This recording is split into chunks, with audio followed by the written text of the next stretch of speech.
During the Harlem Renaissance, when the rhythm of culture echoed through the streets and black voices flourished, one man stood at the center, not on the stage, but behind the scenes. His name was Casper Holstein. He was more than just a numbers man.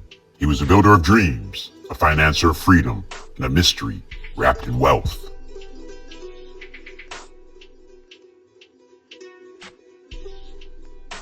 Casper Holstein was born in 1876 in the Danish West Indies, now known as the U.S. Virgin Islands. He came to New York as a child, served in the U.S. Navy, and later worked as an elevator operator on Wall Street. While others pushed buttons, Holstein studied patterns, learning how financial systems moved and how numbers controlled lives. In Harlem, the numbers game, an underground lottery, was how the working class black families dreamed of economic escape.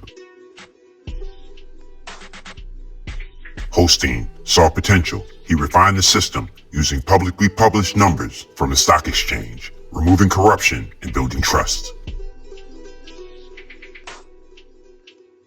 His version caught fire. Holstein soon made up to $12,000 a day, a fortune in the 1920s. But unlike chasing power, Holstein used his money for a purpose. Holstein became one of Harlem's most generous benefactors.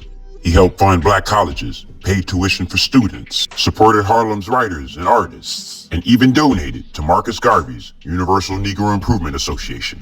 He wrote essays advocating for racial justice and economic equality. To many, he was a modern-day patron saint, giving back without ever asking for applause. But with fortune came risk. In 1928, Holstein was kidnapped in broad daylight by unknown men and disappeared for 3 days. Harlem was stunned. Rumors swirled. Was it a rival numbers runner, the mafia, a warning from white authorities? No ransom was demanded. Holstein was suddenly released, alive and silent. He refused to identify his captors. Some believe he paid them off. Others say it was a scare tactic to make him surrender Harlem's numbers empire. Whatever the truth, Holstein stepped back from public view shortly after. Casper Holstein lived out the rest of his life quietly, continuing to donate to churches, schools, newspapers, and families in need.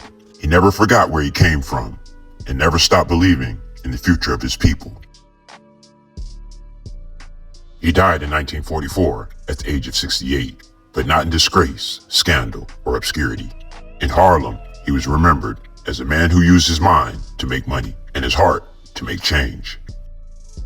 In a world that gave him few choices, Casper Holstein chose to build, and long after the numbers faded, his impact still adds up.